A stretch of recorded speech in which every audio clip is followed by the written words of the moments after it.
Trevor, there is one more series to be had. We are talking Cardinals, Phillies. If you like the color red, you're going to like this. If you like red, if you like anything else, go check out the JM merch store. We've had our graphics guys working around the clock. We've got shirts for your favorite teams, favorite players. Some of the Albert stuff is badass. I ordered a couple things, getting that for the playoffs. Go to our merch store. We have something that you're going to like there. So it's an easy way to support us. Trev, wearing the... If you want to look like a painter or a divine god, order the all-white crew neck. The St. Louis Cardinals. Maybe your number one storyline team of the playoffs. You know those guys, and they're probably heading to Cooperstown or statues outside the stadium. Versus the Philadelphia Phillies. How about it? From Bryce Harper to Dombrowski to some of these other sticks they've brought in with their rotation. We've said how scary of a playoff team this team has been the whole year. They split the season series 3 apiece. The St. Louis Cardinals. It's looking like they're going Quintana and Michaelis. That's interesting. Waino, I know he's struggled a little bit recently. They've got a lot of it. Jack Flaherty, Monty, Waino. Let's see how those guys factor in. They've also got dudes in the bullpen.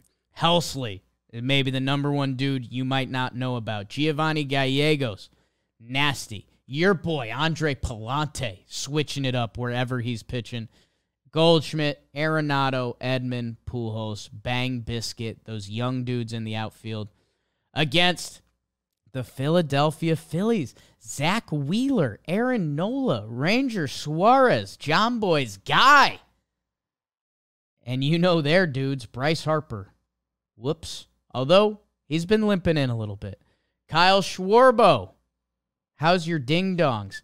Nick Castellanos, down year for him. JT Realmuto, not. He is back. The dude is there. Hoskins, other dudes. Their bullpen is interesting. And how will they deploy Syndergaard this series? Alvarado's been good of late. A lot of other guys struggling. Trevor, Cardinals, Phillies, what do you got? Whew, this is a tough one to handicap a little bit. First, I want to say, yes, this is the least aesthetically pleasing series of them all. Way too much red. I will be releasing my rankings of aesthetically pleasing series later today on Twitter. So check that out. This is another series that, like I said, very hard to call because Phillies have, I think, without a doubt, the better starting pitching in this series. And it's not like the Cardinals have horrible starting pitching. You mentioned how Quintana, how great he's been. But then after that, there's some question marks. Michaelis has been good, but Flaherty hasn't pitched a ton. Waino's struggled a lot. Montgomery had some brilliant starts right after the trade, but he struggled recently. So it's going to be curious to see how they deploy their starters, what kind of leash they're going to be on, blah, blah, blah. They do have a really good bullpen. I'll give them that, especially the back end of it. For the Phillies, though, it's an easy equation for them. I think they're going to start Wheeler. I think they're going to try to save Nola for Game 3 or Game 1 of the divisional series. I think Ranger Suarez ends up pitching Game 2 if they win Game 1. This is another one of those teams that they kind of have that the top 2 guys that they really, really, really like. So they're going to try to employ that deploy that strategy. But you got to win Game 1. So it's interesting, man. I talked about the Philly starting pitching, but go ahead and look at the Cardinals offense and some of those guys in the middle of that lineup and what they can do. You think they give a shit who's on the mound? They don't. No. Paul Goldschmidt led the team across the board. 317, 404, 578. That's good for a 981 OPS. He's going to win National League MVP. They got that guy anchoring their lineup. So, like I said, very hard to call. I'll give the edge to the Phillies and their starting pitching. I'll give the edge to the bullpen with the Cardinals. And I'll give the edge to I'm not sure offensively because the Phillies could show up and go off. Right? Or they could be very cold. They're a streaky team. I think the Cardinals probably a little bit more consistent in that regard. I don't have the numbers. I need to see this. I should have looked this up. I don't think the Cardinals are going to strike out nearly as much as the Phillies are going to strike out. And that to me is maybe the separator when I look at all of this stuff. And defense too helps. I think the manager, after going through all these games, that might have the most pressure on them is Oli Marmol. Remember, this is a guy that the players basically said, we want you managing this team. And Trev, it's interesting with, like you said, your playoff game plan. The Phillies have there. We're going to let our starting pitchers go. They are our horses. We are ride or die with Nola and Wheeler. Like, those are the dudes. That's it. That's our plan. Suarez is there too, man. Suarez is there too. On their level, but... And by the way, Syndergaard has been good lately. He's got to be interesting in their formula. But they've also got their guys in their lineup. Like the Phillies' game plan is those guys shove, their big boys hit a couple homers, we'll figure out the bullpen. Hang on. Hang on. Yes, literally. Like hopefully D-Rob rolls a 2-ball and we get out of the inning. The Cardinals, pitching-wise, maybe have the most buttons to press in this series, which can be a good thing and a bad thing. You know, they said that their starting pitchers between Flaherty and Montgomery, they're going to be available. So if you see, if a Miles Michaelis, who's had an incredible year, if he's in the third inning and struggling, or Quintana too, are you going to let them, when there's 2 on in the 4th inning, are you going to let them go, or are you going to kick it to someone else? I mean, those are big decisions that in a 3-game set are going to decide your fate. This is short leash central. That's a tough one. Try to say that real quick. Okay. You can try to say it? I can't say that. Short leash central. Yes. All of these guys are going to be on a short leash. I think they probably have a guy ready to piggyback no matter what. Because they have some depth in that starting rotation. It's not top heavy like we see with the Phillies. So, yeah, I agree with you. I mean, we talked about this on some of the other recaps. This is where the managers make their money. How are you going to line up your pitching? When do you pull? When do you let them stay in? What guy do you use to come out of the pen early on in the game? If you're used to high leverage late in the game, can you come in and do that in the 4th inning? Are you going to be ready mentally to do that?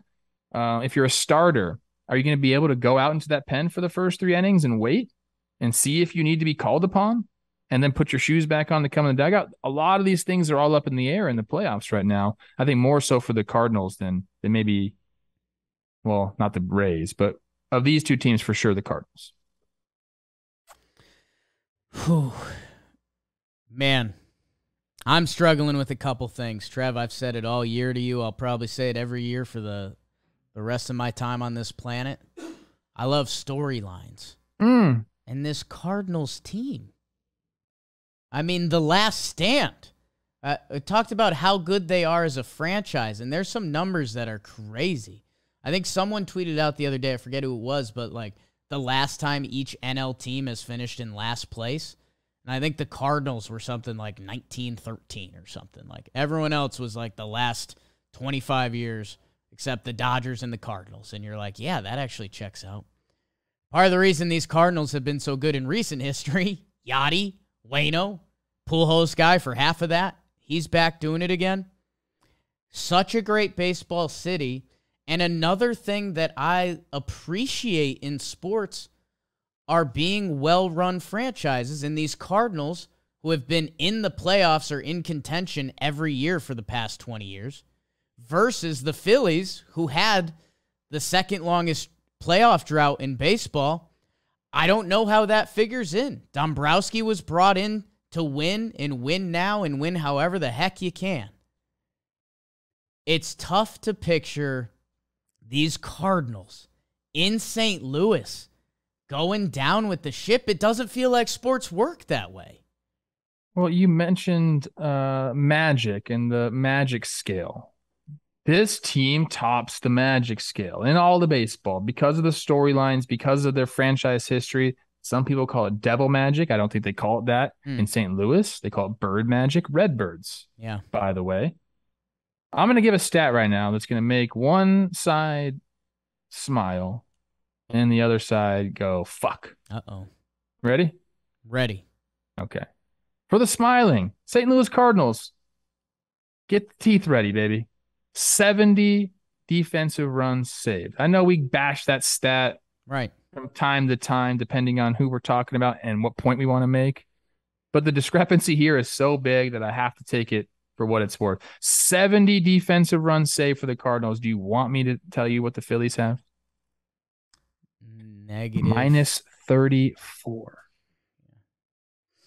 I'm not saying, people, that's the only thing that's going to decide these ball games, but holy shit, man. Talk about an advantage. That might be the biggest advantage that any team has over another team in this wild card round, is the fact that the Cardinals can put you away on defense and the Phillies absolutely cannot. Do you remember when Alec Boehm said, fuck it, bro, everybody's making errors, I'm just gonna hit bombs too? He didn't really say that. I said that for him. But it's the truth, dude. The only path to victory for the Phillies here is for their starters to go shove, which they can. Yeah. Like what Aaron Nola just did to the fucking Astros, bro. They got to shove and they got to hit homers. The Cardinals, there's a bunch of different ways they can beat you. So, like, to me, man, like, I want to believe in the Phillies so much, and I think they're so fun. And, man, I love the guys on that squad. I was a part of that squad for a brief time, and I loved it, man. Like, the guys they have in that clubhouse are awesome, and I'm rooting for them. But as an analyst, and I look at these two teams, shoot, man, I just think the Cardinals do it better. Figuring out it's above average over defensive runs saved guy, which this pod's kind of become.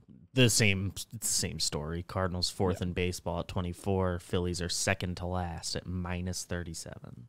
But almost by design, so you can't. It's not like that. Wasn't like a shock to Phillies fans, but it still means something. Come a playoff game, you feel that. I look at Fangraphs roster resource a lot. Again, ton of information on that page. Maybe my favorite website. In the last 7 days, do you know who they've ranked as the best player in baseball? Albert Pujols. I don't know, man. I don't know. I don't know how that's happening. I don't know how that's happened all year, but it has happened. Trev, taking out emotion. There's two things that have now become abundantly clear to me. The St. Louis Cardinals, I think they have the disadvantage starting pitching-wise, which, normally is very scary in a 3-game set, but they can also audible a lot easier. If Wheeler and Nola's having a bad day at the office, the Phillies' buttons to press are a lot more risque. Where the Cardinals... Eflin, Syndergaard, they'll have those guys ready to go. They have a plan, but I think the Cardinals' plan is a little more viable that way. Also, at the end of the games, we talked about the Phillies hoping. You hope you get through it. Ryan Helsley may be a star of these playoffs. Giovanni Gallegos could be a star of these playoffs. And that defense you mentioned, so you're telling me the Cardinals have the bullpen and defense advantage in St. Louis? Say his name. In big games that matter? Say his name. Whose name you want? Tommy Edman. I mean, you think Tommy Edman's not going to affect this series? Here's the difference. Okay. And I don't mean to harp on this. Harp on it. Alec Boehm, I think, is a stud. Sure. Got a lot of the kids' baseball cards. I'm rooting for him. Kyle Gibson, who is my friend, so I'm a little biased towards him. He gave up like 8 runs in the last start. There was a 2-out line drive, right? Like a sinking line drive, hit to Boehm, and he whiffed it. And they scored 3 runs. The bases loaded, ended up being a double. Whiffed it, bro. Nolan Arenado is never going to whiff that play. And like those little things add up, man. When Arenado fucking steals a hit from you down the line, that crushes your soul. When Goldie makes a nasty pick or Eben, is flying around the field doing stuff, it just hurts, man. As an offense, you're like, where are we supposed to go with the ball? Oh, yeah, the only thing we can do is hit it in the fucking seats. And it's tough to rely on that, man. It really is. I think we both landed here. Correct me if I'm wrong. Let's go on 3. Ein, die, drei, Cardinals. Baby. I mean, sorry, Phillies fans. After about a year or 2 years of saying how tough this team would be in a playoff series. And maybe they will. Yeah, dude, there's a world, Jake, where this shit all lines up together. That's your term. If this lines up and they get 3 or 4 of those guys in the lineup together hot, which could happen, and the starting pitching does the damn thing, then they can roll anybody. They shouldn't be scared of anybody. But we're talking chances here. Chances of that happening with all of those guys lining, like hitters lining up and the pitching lining up at the same time. It's difficult. It's what has to happen, but it's difficult. So I just think if you got to call it, the Cardinals have more ways to win.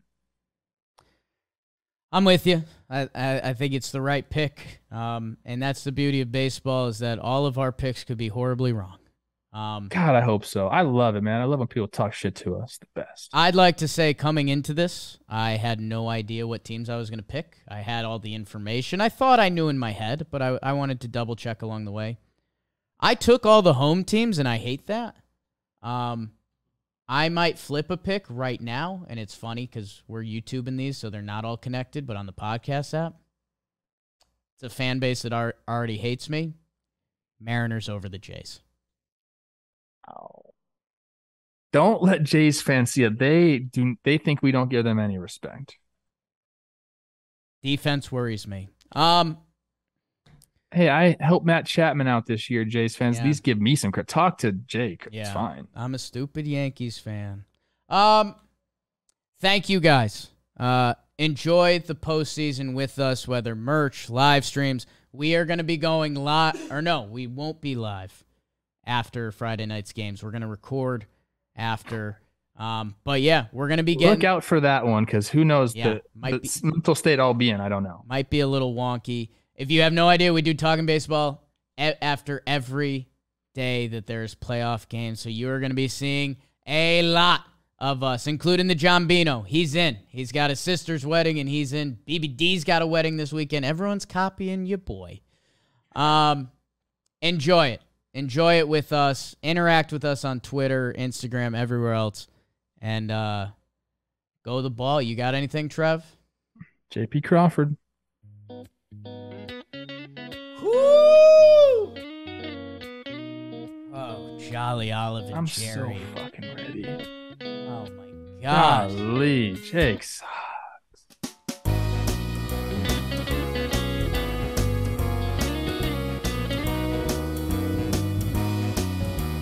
I'm gonna go get a workout. I'm so fired up. I'll go do a bunch of push-ups, some kettlebell swings, shrimp squats.